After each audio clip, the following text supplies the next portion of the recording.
When people in the Pokémon Trading Card Game talk about some of the most difficult places to play locals in North America, areas like Toronto, Chicago, and the DMV region often come up first, but not many people consider North Carolina on that list. With several top-ranking Worlds competitors, 2 of the best seniors in the game, and multiple regional and international champions regularly competing in our League Cups, it's no easy feat to take one down. Such an abundance of elite trainers in our area has significantly increased the average skill level of all Raleigh locals in the last few years. Competitors are always motivated to keep competing and improving to reach the bar raised by the top players in order to earn their wins. I'm Riley, and today I will be competing in one of the most difficult tournaments in North Carolina and interviewing some players from our community along the way to learn more about the local scene. Let's see how lucky or unlucky we will get at the Atomic Empire Q1 League Cup.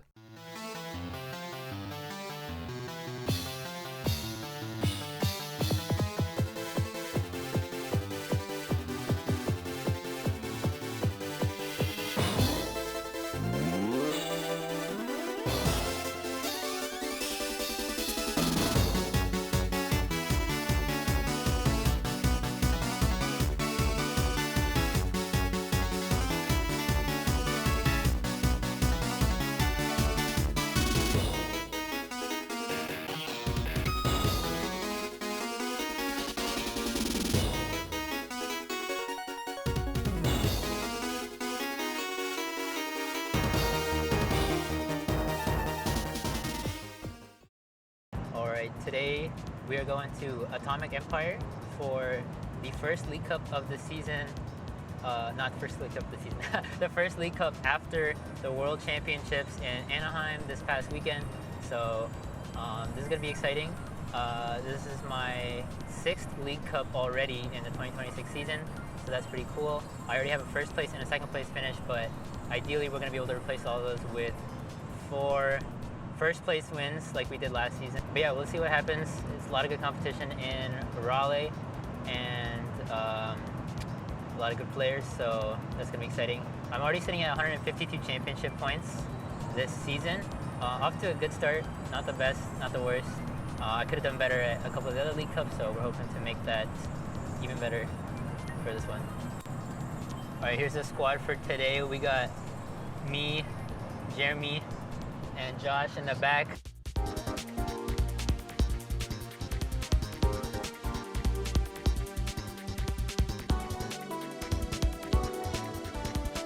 Okay, so another cool thing about the League Cups at Atomic Empire is usually they like to do a League Cup and League Challenge on the same day. So we end up with usually around 6 rounds, sometimes 5 rounds, but usually 6 rounds of Swiss for the Cup.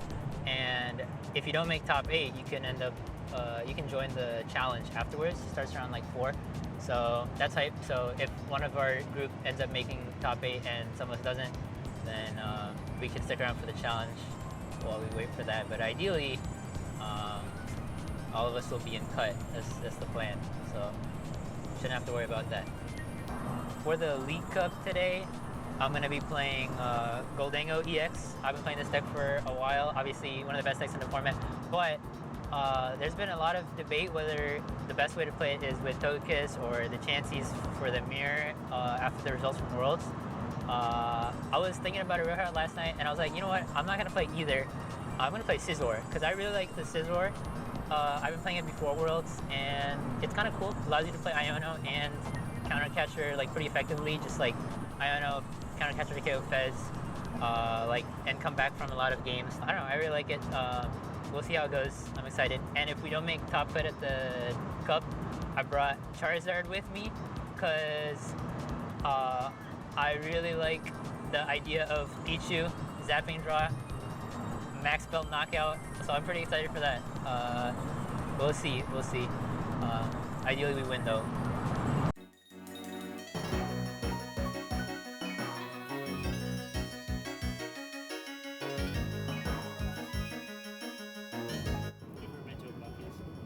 Yeah.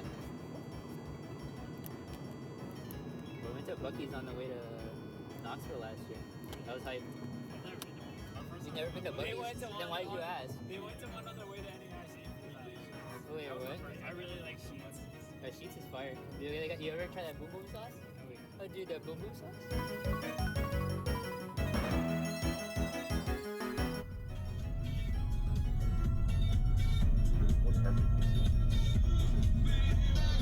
Alright, Grant Man, where you at?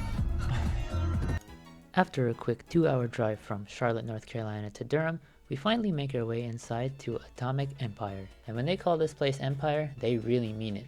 This is one of the largest game stores I've ever been to, not just in North Carolina. After registering for our tournament, we finally get a chance to meet up with some of our friends from the Area Zero TCG community. Since moving back to Charlotte a few years ago, I don't get to see my friends from Raleigh as often as I used to anymore, so it's always worth the drive for me to come and hang out with them at these League Cups. And of course we have to say hi to our lovely friends who are judging and staffing this event, who always do a fantastic job. We get our participation packs and we're almost ready to start round 1. The Masters Division is playing 6 best of 1 30-minute rounds before you get to top cut. So it's going to be a long day.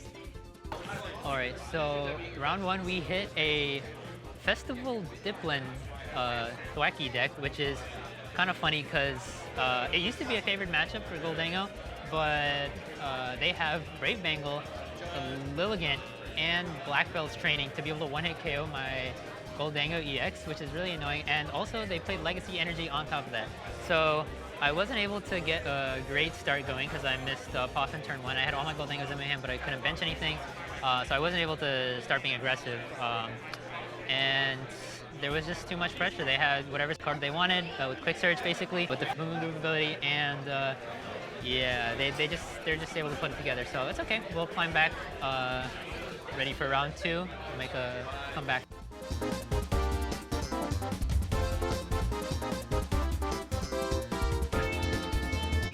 Alright, so round number 2 did not go as planned. We did hit a Grimmsnarl, my good friend Joe, and that was is a good matchup, I think. If I can get aggressive, I can take a lot of prize cards early, target the Frostless.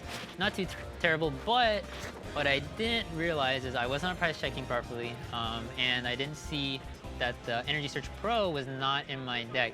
So that really did come back to bite me. My thought process was, let me just get this E-Search Pro out of my deck, send a bunch of energies, and then I'll be able to start drawing cards and get other stuff that I need to set up for the win.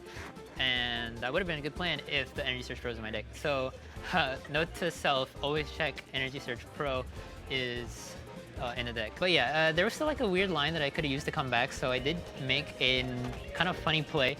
I wasn't able to draw any energies off of the coin bonus that I had in play.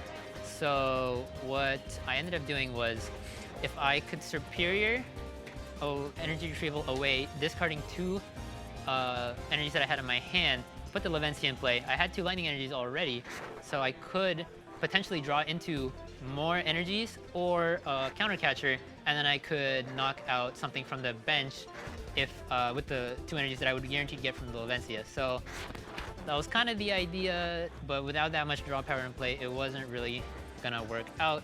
So yeah, and then once I miss like multiple attacks, Joe can just sit there and Shadow Bullet over and over until he wins. And since I had already played my Iono, once he knocks out the Genesect, he knew that his hand was safe, because usually Goldangos don't play more than 1 Iono. So his Secret Box that was in his hand, I knew he just had game in hand. So yep, it's all good. We go next. I'm not sure if 4-2 will be able to make top cut, but 9th place does get a cool poster. So that is something I can play for. And then if not, we will run it back in the challenge.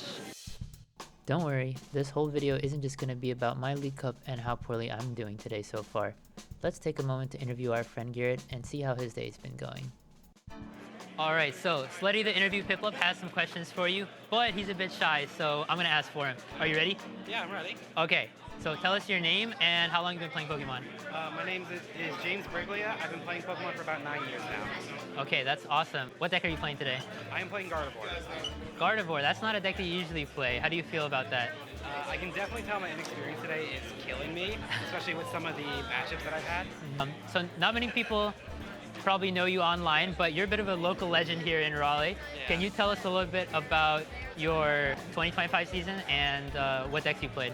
So last year's season, I played a lot of Lost Box before like Reggie Drager really picked on. And then I switched over to Charizard, which was my main deck for the longest time. Afterwards, Zard kind of fell off because of Badoo. So I went over to Dragapult, and ever since then, I've kind of been in a little bit of a deck hiatus of like trying to figure out what to play as my main deck. I've seen you grow a lot as a player, and that's something I'm really proud of. Your first regional, basically, that you debuted, top 16th or 17th place, but that's still a really amazing accomplishment. So I wanted to ask you, do you have maybe any advice that you would give to newer players who are trying to level up their game, and any tips that you might have that helped you get to the level where you are now? I would say just like learning your 60, just knowing all the cards in your deck and what you have in there, so that way you can have a lot easier time of making decisions when it's the Recon Directive, Ultra Balls, etc. It also helps with price checking a ton, because if you know what your 60 is, you don't have to be like, oh, do I play this, do I play that? For regionals for me, I always, before I had an issue of, I would always keep thinking about my past rounds, but one thing that I did in San Antonio that helped me a ton was I just found one song that I loved to listen to and just put that on between rounds, and it helped me calm down and just clear my mind before going to the next round. That is awesome. Can you share what the song is? The song is Elf by Otto. Elf by Otto. All right, thank you, Garrett. Do you have a favorite Pokemon? My favorite Pokemon is Darkrai. Why? It's because my first ever deck was Turbo Darkrai EX from 2016. I took that to my first ever challenge, and I won that challenge. I also own 40 of the Dark Rivers and Stars. Oh, 40. I've seen the binder. It's a crazy collection. All right, thank you so much, Garrett. Do you have any shout-outs or anything you want to say to people? I just want to shout out our Discord, Area Zero. Amazing community, amazing people that have helped me test, get ready for regionals, help me find people to room with for regionals, etc. They've always been amazing. All right, thank you so much, Garrett. Good luck in the rest of your tournament. Awesome. Okay, so we just wrapped up with round 3. I did manage to win. Luckily, we played against my friend Patrick on Gardevoir, and he's been playing Gardevoir for a long time. Really good player. Unfortunately, his start was not that great. I did get all my Gimme Ghouls down early, and as well, I had the Genesect. I did decide to bench the Genesect before we started because he said he was going first, and I didn't know if he was actually going to be playing, like maybe he's playing a Donk deck or something. But yeah, we ended up benching that just in case. And then also got the other Genesect down to turn off his Secret Box, and that was really big because he Ionered himself into Secret Box and nothing else. So I was able to capitalize on that. He wasn't able to get anything going without the Secret Box. And then, yeah, by then it was pretty much wraps. I did have the choice to like boss up our Ralts early, and I made like a little bit of an awkward play where I maybe could have bossed to KO Ralts, but I felt like I was so far ahead that I should save them in my deck for later. And yeah, just start taking prize cards and then pressure the Ralts later. So 1-2 currently. Not the best start, but there's still a chance we can make top cut, and yeah, see how it goes. Letty, the interview Piplup, has some questions for you, but he's a little bit shy, so I'm going to be asking for him. Are you ready? I'm ready. All right, so can you tell us your name and how long you've been playing Pokemon? My name's Nathan. I've been playing Pokemon for about 3 years, but I've been collecting about my whole life, so about 11, 12 years. Oh, that's awesome. What's your favorite card in your collection? My PSA 10 Gengar VMAX alternate art. Ooh, that's got to be a big one. All right, so what deck are you playing today? Playing Raging Bolt Ogre Pond with the Owls. And what's your record so far? 3-0. Hey, let's go. 3-0 with the Owls. Very nice, very nice. So you recently aged up from seniors to masters in the last season, right? Yep. Can you tell us a little bit about that experience being a first-time master? All right, so when I was a senior, I was cleaning up these cups. So I would tech out for these people. But when I went to masters, I'm like, that's not gonna work anymore. So I was a little nervous, and I kind of washed my first cup, but I got to finals my second cup, and then I got top cut at like 5 of my 7 last year, so I had a really good conversion, so I was very proud of that. Can you also tell us a little bit about how you test? And I know you have a younger brother that plays Pokemon as well. Can you tell us a little bit about that and how that helps you get better at the game? I test with my brother Levi. He's a senior. He's going to be a master next year. Right now, I have 8 decks built, the top 8 from Worlds, and we just keep pairing them into each other over and over again. So that's what we've been doing. That's so awesome. It must be nice having a brother that you can play with at home all the time, right? I know you've been wanting to go hard at regionals. Can you tell us about your goals this season? This season, my goal is to cash. I made day 2 at Milwaukee, but I tied my last 2. If I won them, I would have cashed. So that's going to be the goal. Thank you, Nathan. Do you have any shout-outs or anything you want to say? Shout out Raging Bolt. I like Bellowing Thunder. We like Bellowing Thunder. All right, thank you so much, Nathan. Thank you. Good luck. All right, so rounds 4 and 5 were a bit interesting. Hit some weird matchup. Round 4, I ended up hitting a Ethan's Typhlosion Zoroark deck. My opponent flips over a Cynical. I'm always feeling bad about that as Goldango. There's like not much I can do, but since he had a kind of a slow start, I was like, maybe there's a chance. I was able to set up a little bit, and we got to a point in the game where he only had one Cynical and a Typhlosion and a Zoroark in play, and not that many cards in his hand. So I had a really awkward choice where I could go for a guaranteed boss KO on Cynical with Scizor in order to hopefully my opponent does not have boss's orders, and then leave him with one prize card, and then on the following turn I can KO the Zoroark for my last 2 prize cards. Unfortunately, they did have boss, so it didn't end up mattering. But my best play would have been Iona go with Scizor and then draw the counter catcher so I could KO the Typhlosion, because I could not knock out the Typhlosion with my Scizor because he only had 2 abilities in play. So it gets a little bit awkward. So I really needed to hit the counter catcher. I drew all my cards, used my Fez, and no counter catcher. So I didn't know if I should go for that play when I had 7 cards left in deck and I'm only drawing 3. So honestly, I probably should have gone for it, because when you're in situations that are probably losing, you definitely want to play a little bit more risky, and that's something I should have gone for it. And then when I flipped my deck over afterwards, of course, the counter catcher was the next card, so I could have made the play I wanted. But yeah, good to learn from. Not much we could do there.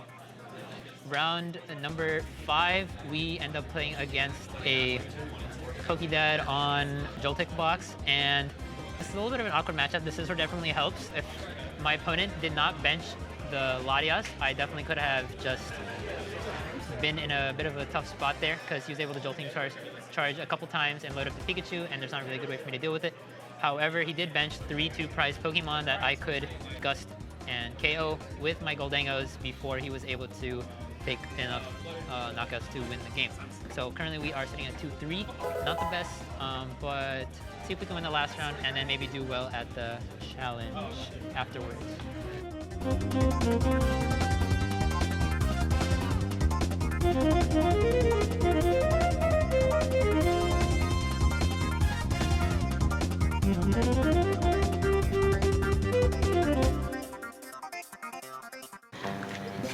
All right, so we just wrapped up round 6 of the League Cup, which What is the an last round of awful cup. So how did you end, Andrew? 3-3. How did you end, Garrett? 2-4. 2-4 and 3-3 after beating Garrett in the last round. I feel bad. He didn't set up quite well.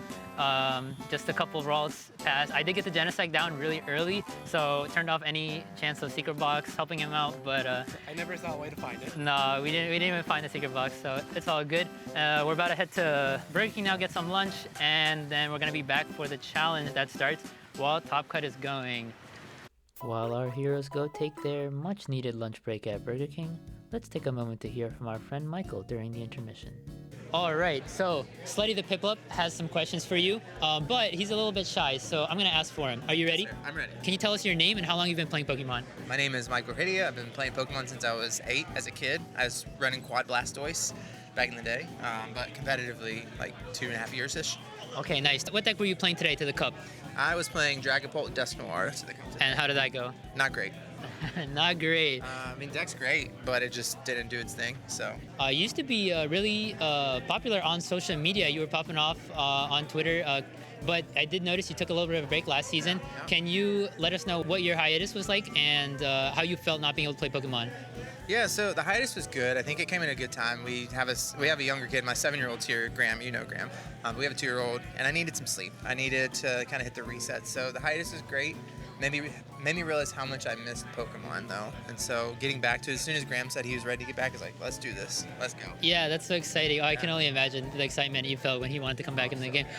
Yeah, so can you talk a little bit about how it feels to be a Pokédad in the community and what that's like being able to play with your son? Getting to play with Graham is a lot of fun because he is the age now that I was when I really first learned about Pokemon. So it's kind of like a full circle moment when I was 7, 8 years old when Gen 1 came out.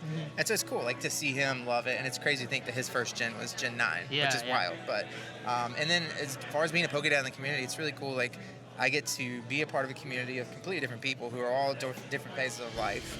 And then Graham gets to be a part of that too, which is awesome. Because like, where else can you have so many different people in one place but a Pokemon community? That's so sweet. I'm literally gonna cry. Circle of life moment.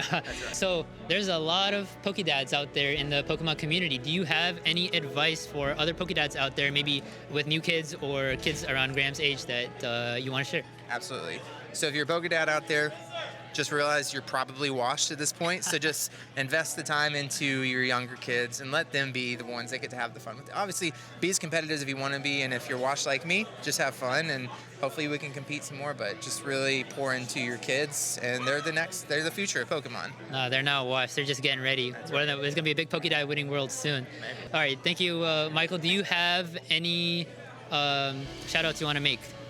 Yeah, shout out to all of Area Zero TCG here in the Raleigh area. It's been awesome. Obviously, I was gone for almost a year, but to be welcomed back like it had been any time at all. So shout out to everybody here, and then of course shout out to my wife Caitlin for letting us come and play Pokemon on a Saturday. Thank you so much. I've missed playing with you, so I'm so glad you're able to come back. Yeah. Oh, thank you. All right. Good stuff. That's fun. 6 rounds and 3.5 hours later, only 8 out of the 55 players can continue competing. And after a respectable 30th place finish, we are unfortunately eliminated from the League Cup. However, we can compete in the League Challenge that is about to happen afterwards, and follow along with what's happening in the top cut. We have 8 unique decks in our top cut today, which is really cool to see as it shows how diverse our meta is, even though we just had some very polarizing results from the World Championships. And as our players get ready for top 8, we will be getting ready to start the League Challenge.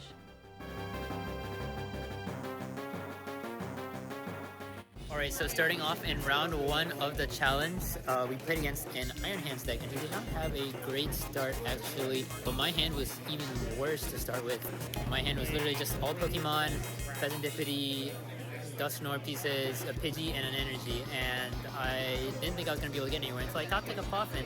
Now I had a choice to get some Charmanders in case he had Boss to KO with the Iron Hands, but I really needed to get a better hand, so I got Cleffa, leaving myself with only one Charmander in place. I did knock it out, that would have been pretty rough, and yeah, I just played my whole hand down. I benched both Duskulls, which ended up costing me a little bit later, so I got to draw 5 cards with Cleffa.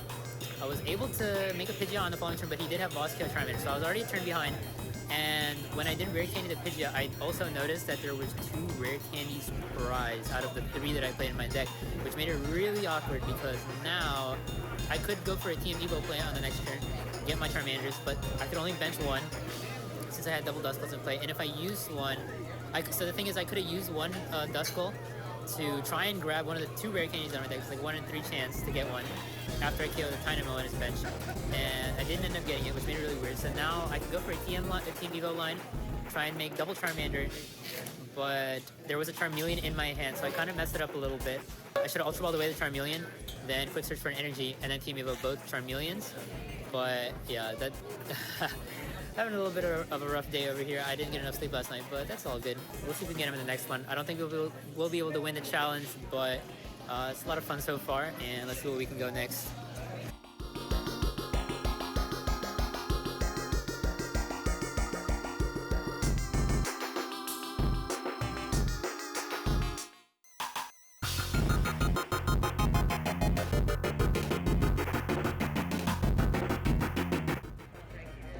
Alright, so just finished round 2 and 3 of the League Challenge. Round number 2 went a little bit poor for my opponent. We were playing against a Dipplin deck, which I did hit in round 1 of the cup, but this time it was a different player, and I was also playing a different deck, so this one is weak to grass instead of being resistant to grass like Gholdengo.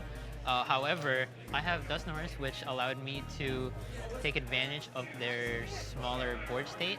The Applins luckily only have 40 HP, so I was quickly able to decimate their board with Dusclops. So I actually went Dusclops the first Applin, so they had no attackers in play, and then they couldn't use Festival Lead, they couldn't use Boom Boom Groove, and then the following turn I was able to go Super Rod, get the Dusclops back, and kind of just run them out of attackers. And then the last time I did Dusknoir them to take all 6 prize cards and wipe their board, so I felt a little bad about that.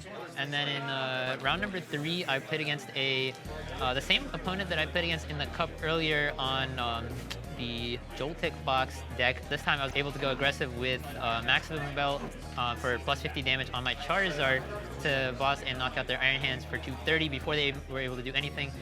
So they kind of immediately conceded after that because they weren't able to get a Galvantula up to respond to my Charizard. And yeah, quick couple of games there. Right now we are 2-1 in the challenge, so excited to see where we can go. I don't think we'll be able to win the tournament because there will probably be an undefeated, but we'll see.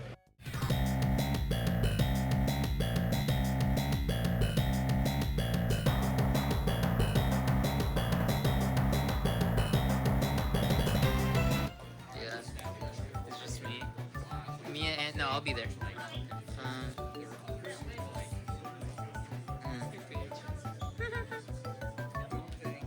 Your leg is not in the picture or in the video, so no one will know. Yeah. All right. So, Slutty, the interview Piplup, has some questions for you. Go ahead. He's a little bit too shy to ask himself, so I'm gonna ask for him. Are you ready? Maybe.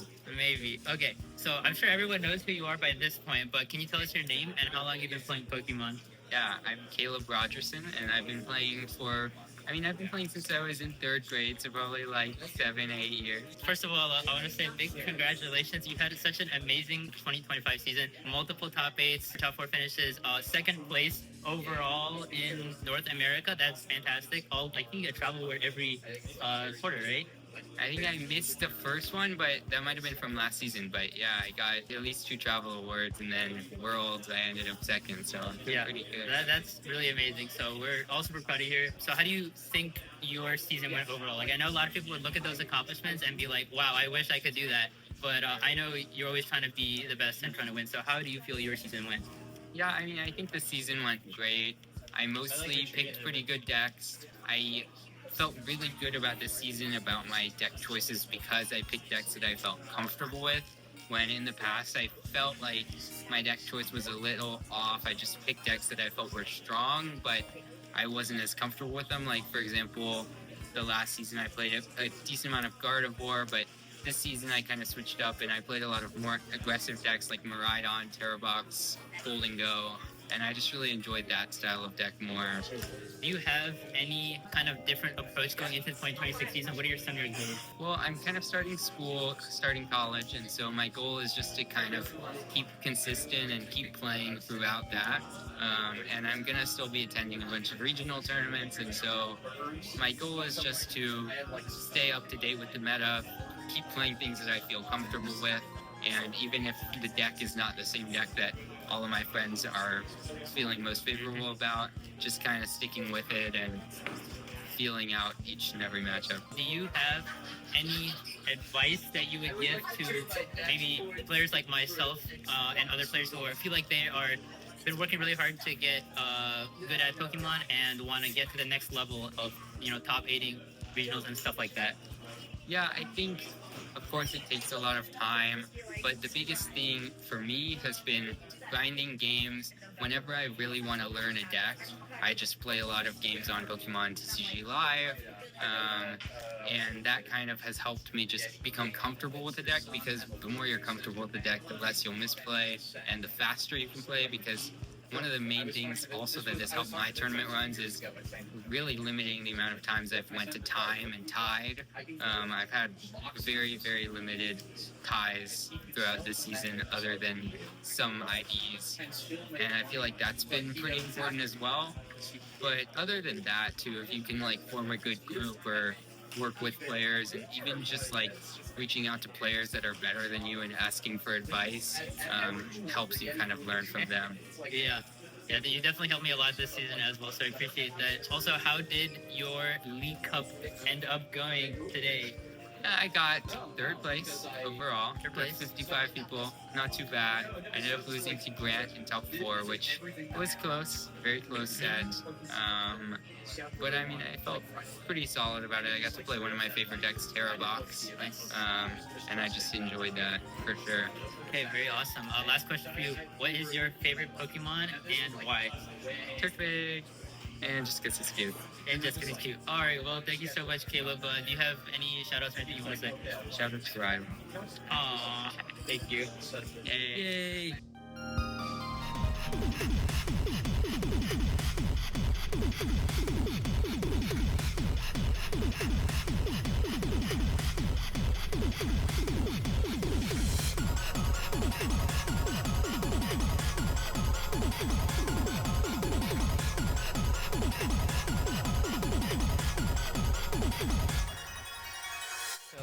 just finished with round number 4 of the challenge. There's 5 total Swiss rounds, so we only have 1 more left, and I am now 3-1. I did play against a Raging Bolt deck, and the Raging Bolt player kind of had like a weird start, but I think they misplayed definitely. They went for an early Teal Mask Ogre Pawn to knock out a Charmander on my bench, which meant I didn't even need to use Counter Catcher or Boss to start taking 2 prize cards and kind of run them over in the prize trade. And they had no other Teal Mask Ogre Pawn to respond to my Charizard on the bench in the back, so I was easily able to just start taking 2 prize cards each turn. Kind of quick, simple games in these challenges. I was hoping for a little bit more gameplay to show off, because yeah, the cup didn't go as well, so I was hoping the challenge would be a little bit better. But we're having fun so far. It's been a long and fun day of Pokemon. 1 more round left, so let's see what we can do. There looks like there's 2 4-0s at least, so there's probably going to be a winner. I can at best get 2nd place, but we'll see. Yo, we hit our friend Josh from the car in round 5. I totally forgot to record this game while I was there, but it was a pretty interesting game. My hand was absolutely full of really broken cards, and of course he turn 1 0-6 me, so I have to discard all the cards in my hand until I have 3 left, and that was pretty annoying. But I was able to keep my maximum belt, and I used it pretty early actually to use Dusclops and maximum belt to knock out his first Zoroark, because I didn't want to hit into it, otherwise I get return KO'd by the Reshiram's outrage attack. And then eventually he's able to set up a Cornerstone to try and stall me. However, I only have 2 prize cards left, so once he attacks to knock out my Charmeleon, I'm able to Dusknoir and boss up 2 Pokemon to take my last 2 prize cards. And that puts me at 4-1, and we end the challenge at... And 4th! Riley! Thank you.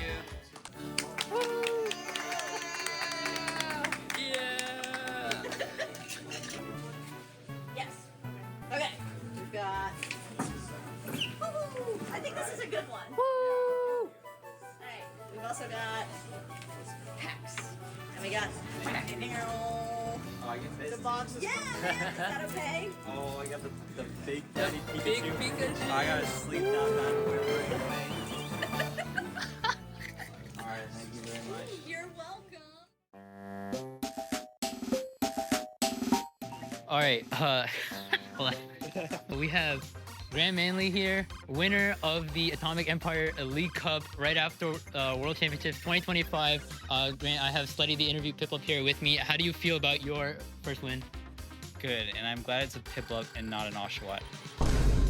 So what deck did you play to this tournament, and tell us about your own?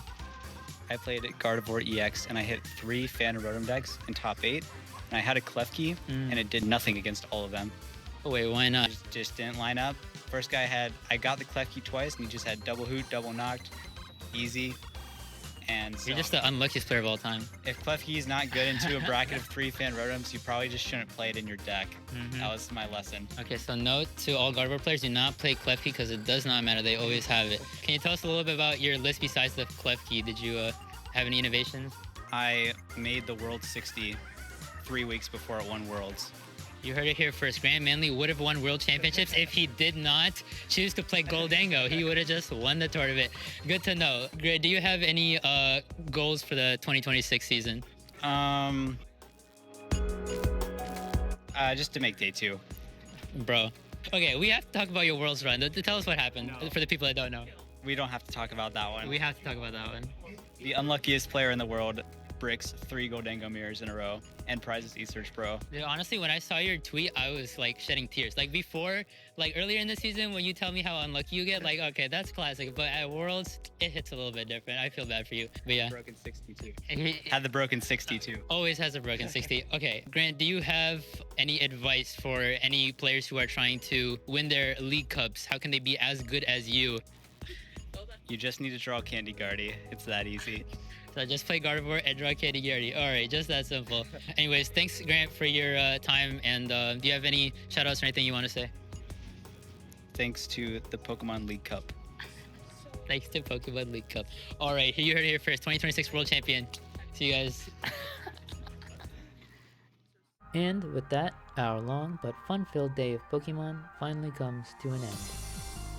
While I didn't do as well as we'd hoped in the League Cup, my 4th place finish in the League Challenge earned me 10 championship points, some more prize packs, and some store credit that I'll use towards my next tournament here.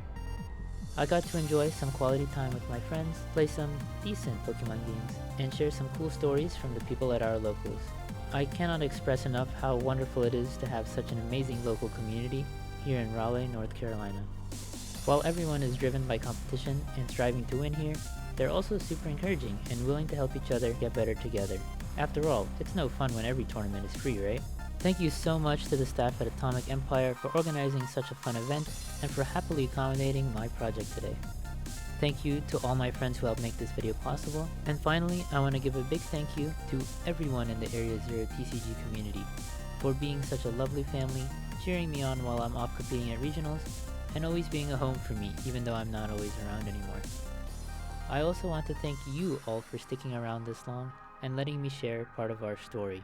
I hope that maybe you were able to take something away from this video, whether it was something you learned, motivation to go compete at more locals, or even just a little laugh. Don't worry, this won't be the last you'll hear from me and Slutty the Piplup. It's just the beginning. After all, there's a whole world of Pokemon tournaments out there waiting for me to be unlucky in, beyond just North Carolina.